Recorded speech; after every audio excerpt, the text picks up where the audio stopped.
বেগুন শ্যামলি দিকে দিচ্ছি। শ্যামলি প্রচুর জল দিয়েছে গাছগুলোতে, মাছিয়ে রেখেছিল, খাবে বাড়িতে গিয়ে। হয়েছে। মর্নিং বন্ধুরা, আজকে আমি সকাল সকাল উঠে চা খাওয়া শুরু করে দিলাম। এবার একটু বেরোবো, একটু মার্কেট করতে বেরোবো, কিছু জিনিস কিনবো। একটা বহু প্রতীক্ষিত জিনিস আনার ইচ্ছা আছে। মার্কেট গিয়ে দেখি, একদিন গিয়ে ফেলিওর হয়ে ফিরে এসেছি, রাত দুপুরে গিয়েছিলাম তো দোকান বন্ধ হয়ে গেছে।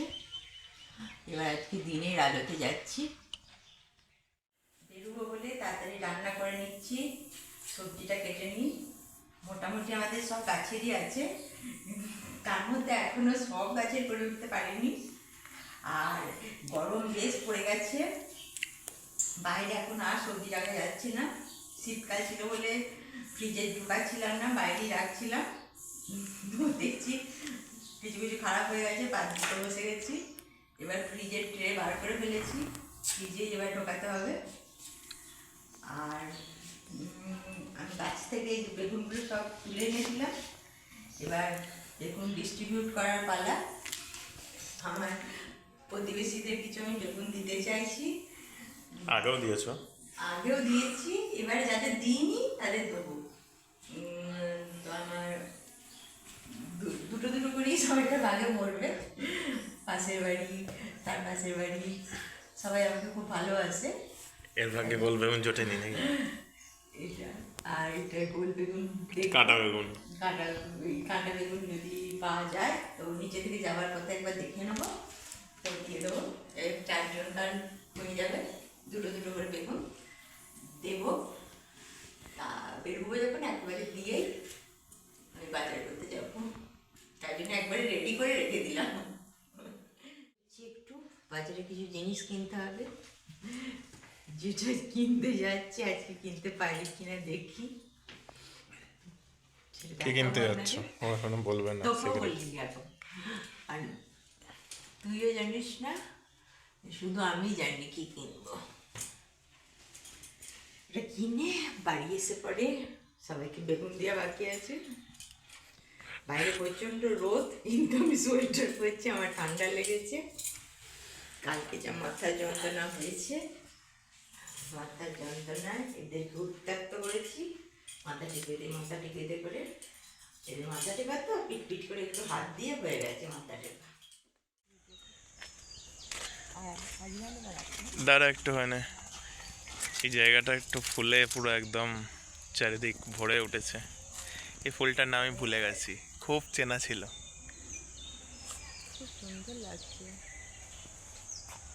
আমাদের বাগানটা এরকম করবার ইচ্ছা আছে আমার। আমাদের বাগানটা এরকম করার, হ্যাঁ। বছরের বাগান, এক বছরও তো হয়নি না? আমরা এই সিজনটাতে করছি। হুম। অবশ্যই করবো।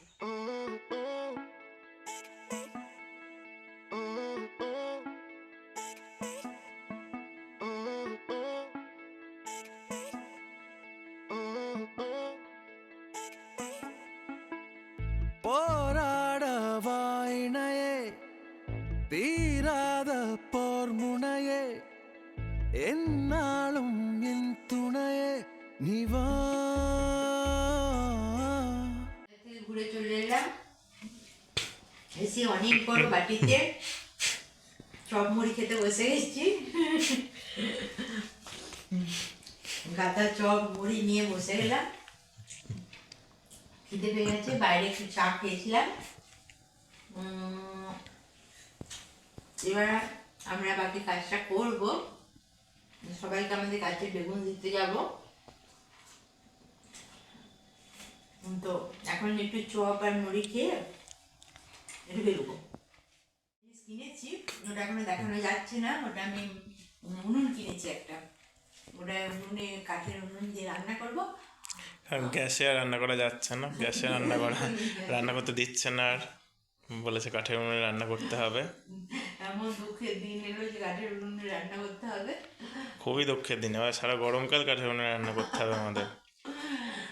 বাগানের কাঠ নিয়ে এসে পরে কাঠের উনুনে রান্না করবো। গ্যাস থাকলেও রান্না করা যাবে না, এটাই বলেছে ভগবান। ভগবান বলেছে।